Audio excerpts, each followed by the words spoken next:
October 8, 1918. Argonne Forest, France. 6:10 a.m.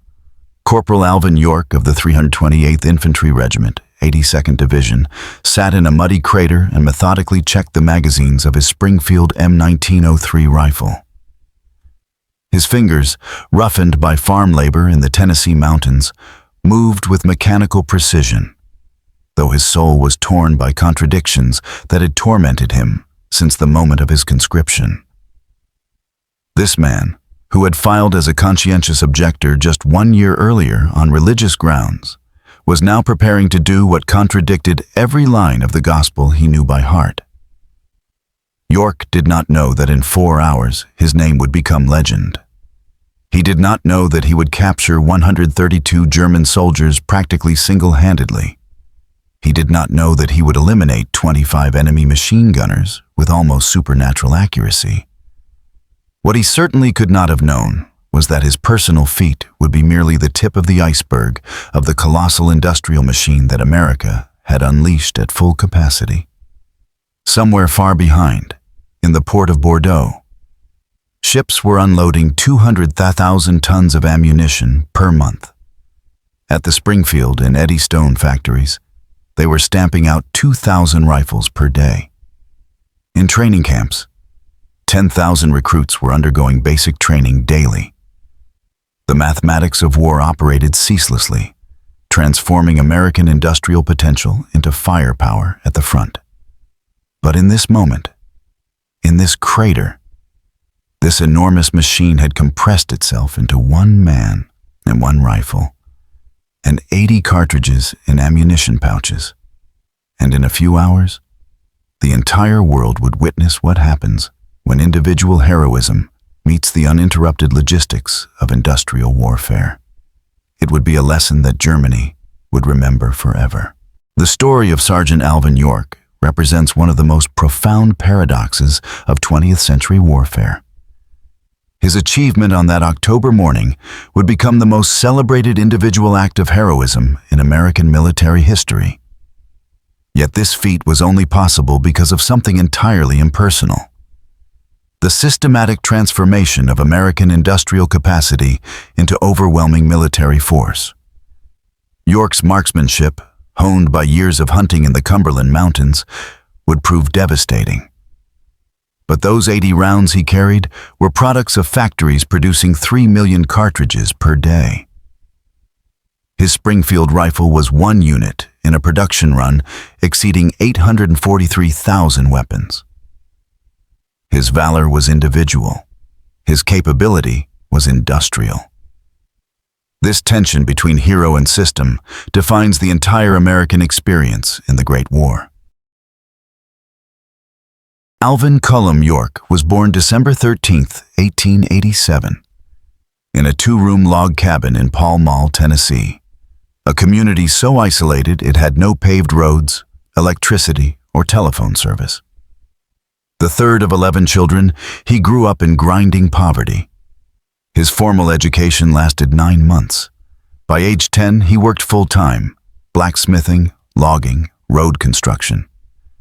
But York possessed a skill that would prove invaluable. He could shoot. In the subsistence economy of the Cumberland Mountains, hunting meant survival. A missed shot meant a missed meal. York learned to fire his muzzle-loading rifle with precision that allowed him to hit a turkey's head at 75 yards consistently. This ability, developed over thousands of repetitions, would become the foundation of his legend. When the United States declared war in April 1917, York wanted nothing to do with it.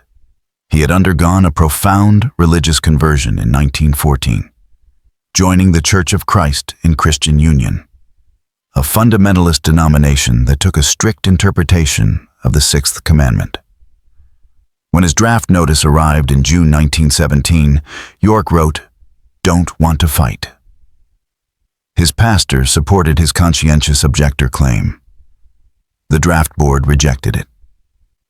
The church was not on the government's approved list. York received his induction notice and reported to Camp Gordon, Georgia, on November 14, 1917. He was assigned to Company G, 328th Infantry Regiment, 82nd Division. At Camp Gordon, York encountered the systematic industrial process, transforming civilians into soldiers. The training regimen was designed for mass production of combat-ready infantry. Each day followed an identical schedule. Reveille at 5:30 a.m., calisthenics, drill, rifle instruction, tactical exercises, lights out at 9:30 p.m. Captain Edward Danforth recognized York's moral struggle and spent hours discussing theology with him, arguing that defense of the innocent was itself a moral imperative. Major George Buxton continued these discussions. York requested a 10-day leave to think. He returned home, climbed to a remote mountain clearing, and spent hours in prayer. According to his account, he concluded he could serve God and country simultaneously, that stopping German aggression was a Christian duty. By the time York returned, the 82nd Division was preparing for France. In the 5 months he had been in training, American factories had produced 400,000 additional Springfield rifles, 12 million artillery shells, and 5.4 billion rounds of ammunition. The training camps had processed 1.2 million men. York's personal transformation was occurring simultaneously with America's transformation from neutral bystander to military power. The 82nd Division embarked April 25, 1918, aboard the troop ship Ohio-1. York sailed with 3,200 soldiers packed into holds designed for cargo. The crossing took 13 days. By June 1918, York was in France, part of an expeditionary force growing by 250,000 men per month. York's training had been brief, but systematic. At Camp Gordon, he had fired approximately 1,000 rounds of ammunition, a stunning expenditure by 1918 German standards, where recruits might fire 100 rounds total. His marksmanship remained exceptional. Instructors noted he consistently scored expert qualification. The 82nd Division entered the line in late June 1918 in the quiet Vosges sector. York experienced his first German artillery barrage, saw his first casualties. In August, the division moved to Saint-Mihiel, participating in the successful offensive that reduced the salient. By late September, York had been promoted to corporal, reflecting simple attrition as the division suffered steady casualties. To understand York's achievement, one must understand what equipped him. The Springfield M1903 rifle was a bolt-action, magazine-fed weapon firing the 30-06 cartridge, one of the most powerful infantry rounds ever developed. It propelled a 150-grain bullet at 2,800 feet per second, giving effective range beyond 1,000 yards. In trained hands, the Springfield was devastatingly accurate and remarkably reliable. When America entered the war, Springfield Armory produced approximately 1,000 rifles monthly, wholly inadequate. The government contracted private manufacturers, Remington, Winchester, Eddystone Arsenal. By October 1918, combined production reached 60,000 per month.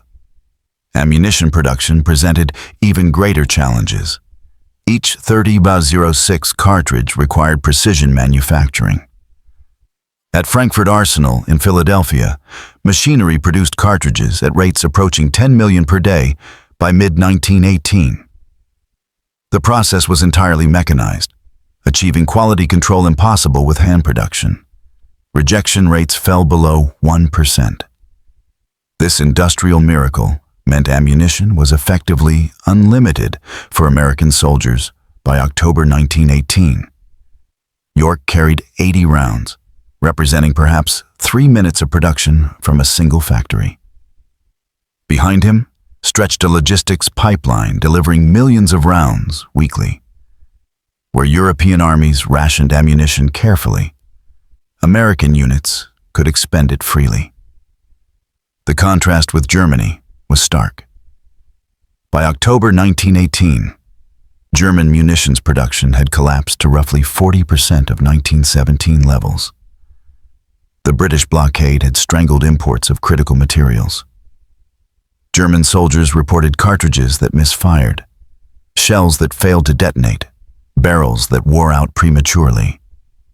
York's advantage extended beyond materiel. American training emphasized marksmanship fundamentals, sight picture, trigger control, breathing, position. York exceeded basic competency by an enormous margin. His turkey hunting experience had given him skills no military training could replicate. He understood bullet trajectory instinctively, could estimate range accurately, and could shoot rapidly without sacrificing accuracy. The American Expeditionary Force enjoyed tactical advantages that multiplied individual effectiveness. Infantry training emphasized fire and movement, with squads organized around mutual support principles. This required coordination, but dramatically increased survival rates and offensive capability. German defensive doctrine relied heavily on machine guns, positioned in depth with interlocking fields of fire. A single MG-08 Maxim gun could fire 400 rounds per minute, creating beaten zones no infantry could cross. But machine guns had critical vulnerabilities. Immobility once emplaced, crew requirements, and vulnerability to flanking fire from riflemen who could shoot precisely at extended ranges. The American logistics system ensured York had every advantage. His boots were new, replaced every 4 months. His wool uniform was warm and water-resistant. His rations provided 4,000 calories daily. He had been deloused, vaccinated, and given medical care. By October 1918, the AEF had the lowest disease rate of any army on the Western Front. The Meuse-Argonne Offensive, begun September 26th, had stalled by early October. Initial American assaults had advanced miles, but crashed against the second defensive line. Casualties mounted at 6,000 men daily. The 82nd Division entered the line October 6th, tasked with capturing Hill 223. On October 8th, York's battalion received orders to attack German positions along the Decauville rail line. The objective was a strong point with multiple machine gun nests. Intelligence estimated 35 machine guns and 200 infantry defended it. The attack began at 6:10 a.m. Within minutes, it went disastrously wrong. The lead company came under devastating fire. Men fell in heaps. The attack stalled, pinned by interlocking fire. York's platoon, under Sergeant Bernard Early, was ordered to flank the German left and silence the machine guns from behind. Early led 17 men through the forest, following a ravine for concealment. The movement took over an hour, circling deep into German rear areas. At approximately 7:30 a.m., Early's patrol stumbled into the rear of the German position, encountering 15 to 25 German support personnel. Early ordered them to surrender. Initially, they complied. Then German machine gunners above opened fire. The first burst killed 6 Americans instantly, including Early. In seconds, the patrol had been reduced from 17 to 9 men, 6 wounded. York, finding himself senior, unwounded man, took command. The German prisoners had thrown themselves flat. The machine guns continued firing, but their angle was awkward. They could not depress weapons sufficiently to hit targets directly below. York realized he was standing in a dead space. York ordered other unwounded men to guard prisoners. Then he began engaging the German machine gunners with his Springfield. The range was 30 to 50 yards, medium range for a turkey hunter. York could see the gunners clearly, heads and shoulders visible above gun shields. He adopted a sitting position, bracing elbows on knees, the steadiest field position. York's turkey hunting technique was distinctive. He had learned to kill the trailing bird first, preventing remaining birds from being spooked. York applied the same logic to machine gunners, engaging rearmost positions first. He fired methodically, one shot per target, taking approximately 3 seconds per shot. The Springfield's bolt action required working the bolt after each shot, approximately 1 second. The remaining 2 seconds were for precise aiming. German soldiers began falling. Machine gun crews attempted to reposition or engage York with rifle fire. But York was partially concealed, and he was shooting with precision German infantry could not match. According to his account, York killed at least 20 Germans with rifle fire in approximately 90 seconds. A German lieutenant and 5 soldiers attempted to charge York's position, firing pistols. York switched to his Colt M1911 pistol and engaged them sequentially, killing all 6. He shot them in reverse order, rear to front, using his turkey technique. The engagement lasted perhaps 20 seconds. The German position commander, Lieutenant Paul Vollmer, witnessed this carnage from a command post 50 yards away. He later testified he watched his men fall with such rapidity, he initially believed the Americans had brought up a machine gun.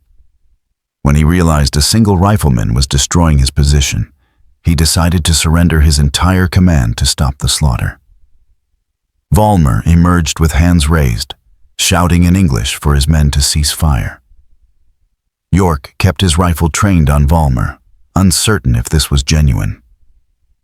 Vollmer approached slowly and informed York he commanded approximately 100 men and wished to surrender them all.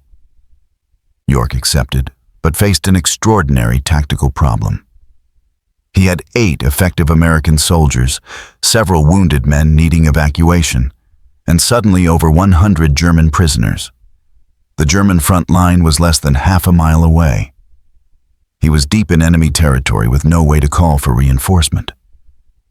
York's solution demonstrated tactical acumen matching his marksmanship. He ordered German prisoners to carry American wounded. He placed Vollmer at the head of the column with his pistol pressed against Vollmer's spine, making clear that treachery would result in immediate death. Then he marched the entire group back toward American lines. The march took approximately 90 minutes. Along the route, the column encountered additional German positions. German soldiers, seeing what appeared to be their own troops, called out. Vollmer, with York's pistol in his back, shouted orders for them to surrender. Approximately 32 additional Germans joined the column. By the time York reached American lines, he was escorting 132 prisoners. American officers who witnessed York's arrival initially did not believe his account. Major Buxton personally interrogated German prisoners to confirm the story. Vollmer's testimony corroborated York's version. A single American soldier had killed approximately 25 Germans and captured the remainder through supernatural marksmanship and tactical audacity. Word spread through the AEF with astonishing speed. Within 48 hours, correspondents were interviewing York. Within a week, his name appeared in American newspapers. The story had everything: individual heroism, dramatic reversal, an underdog protagonist. But military interest was analytical. Brigadier General Julian Lindsay ordered a detailed investigation. The findings were instructive. First, York's marksmanship was exceptional, but not superhuman. Tests at the same ranges reported his shot placement was difficult, but achievable for expert-rated shooters. The critical factor was York's ability to maintain accuracy under extreme stress, something that could not be taught, but only developed through experience. Second, York's success was enabled by German tactical errors. Machine gun positions had been sited for frontal defense, not all-around defense. Once York's patrol penetrated their rear, gun crews were vulnerable. German doctrine assumed mutual support between positions, but Argonne terrain broke up this support, creating isolated strongpoints defeated in detail. Third, York's ammunition supply had been adequate but not overwhelming. He had fired approximately 40 to 50 rifle rounds and 10 to 15 pistol rounds, about half his basic load. Had the engagement lasted longer, he might have exhausted ammunition. This highlighted the importance of logistics, ensuring every soldier entered combat adequately supplied. York was promoted to sergeant and awarded the Medal of Honor. The citation noted his fearless leadership and complete disregard for personal safety. French Marshal Foch awarded him the Croix de Guerre. Italian and Montenegrin decorations followed. York returned to the United States in May 1919 as the most decorated American soldier of the war. But York remained ambivalent about fame. In interviews, he consistently emphasized he had acted from necessity, not heroism. He stated he had killed only because not doing so would have resulted in comrades' deaths. He expressed regret for lives taken while acknowledging necessity. His religious faith led him to view his survival as providential rather than earned. The contrast between York's humility and public lionization illustrated a fundamental tension in how America processed its war experience. The public wanted heroes whose actions could redeem industrial slaughter. York provided that narrative. But reality was more complex. York's heroism was genuine, but heroism made possible by industrial systems, production, logistics, training, operating far beyond individual control. To fully understand York's achievement, one must quantify the industrial support that made it possible. The Springfield rifle he carried weighed 8.7 pounds, manufactured at approximately $27, roughly $500 in modern terms. The 80 rounds of ammunition cost about $4, perhaps $75 today. Total material investment in equipping York was approximately $300 contemporary dollars. But this omits vast infrastructure required to deliver equipment to the Argonne Forest. The rifle had been manufactured in Massachusetts, shipped by rail to New York, loaded aboard a cargo vessel, transported across the Atlantic, offloaded at a French port, transported by rail to a forward depot, and delivered by truck to the 82nd Division. Cumulative transportation cost for York's personal equipment was approximately $150, half again the equipment cost itself. Multiply this by 2 million soldiers, and the scale becomes apparent. The AEF consumed approximately 50,000 tons of supplies daily by October 1918. Roughly 30% was ammunition, 25% food, 20% fuel, 25% everything else. Daily supply requirement exceeded total carrying capacity of the entire American Merchant Marine in 1914. The ammunition York fired represented approximately 0.0001% of ammunition the AEF expended that day. The Meuse-Argonne Offensive consumed approximately 5 million rounds of small arms ammunition daily, plus 70,000 artillery shells. York's personal expenditure of 50 rifle rounds was statistically insignificant. Yet those 50 rounds, fired with unprecedented accuracy, achieved tactical results. Entire regiments firing millions had failed to achieve. This paradox fascinated military analysts. York's actions suggested that even in mechanized warfare, individual excellence retained decisive importance. But this excellence required support. Without logistics delivering ammunition, without industrial base producing rifles, without training infrastructure teaching marksmanship, York's talent would have been irrelevant. German assessments emphasized this point. A staff study noted York's success was less remarkable for marksmanship. German snipers had achieved similar results than for ammunition supply. German soldiers by October 1918 received reduced ammunition loads, typically 60 rounds versus 150 standard earlier. German marksmanship training had been curtailed due to shortages. The contrast between German scarcity and American abundance was, in German analysis, the decisive factor. York's story endures because it satisfies a fundamental human need. the belief that individual action matters, that one person can change history's course. In an age of mechanized warfare where millions of soldiers became interchangeable parts in vast industrial killing machines, York's achievement suggested the human element remained paramount. But this interpretation, while emotionally satisfying, obscures a deeper truth. York's heroism was authentic, his courage unquestionable, his skill extraordinary. Yet none of these qualities would have mattered without the industrial system that armed, trained, supplied, and positioned him for that October morning. His Springfield rifle, his ammunition, his training, his physical condition, even his morale, all were products of American industrial mobilization. The German soldiers York faced were equally brave, often more experienced, fighting from prepared defensive positions with excellent weapons. They lost not because they lacked courage or skill, but because Germany's industrial capacity had collapsed under the weight of blockade and attrition. By October 1918, German soldiers fought hungry, under-equipped, and increasingly hopeless. American soldiers fought well-fed, abundantly supplied, and confident of victory. York's achievement demonstrated what happened when exceptional individual skill intersected with overwhelming industrial superiority.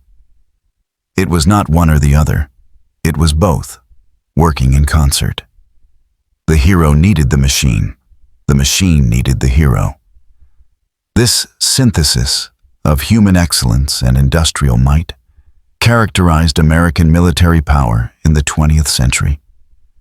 York returned to Tennessee after the war and lived quietly until his death in 1964. He refused to profit from his fame, turning down lucrative commercial offers.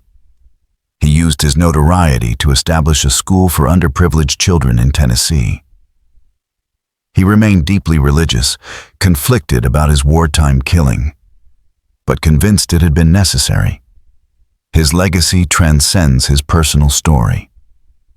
York became a symbol of American military effectiveness.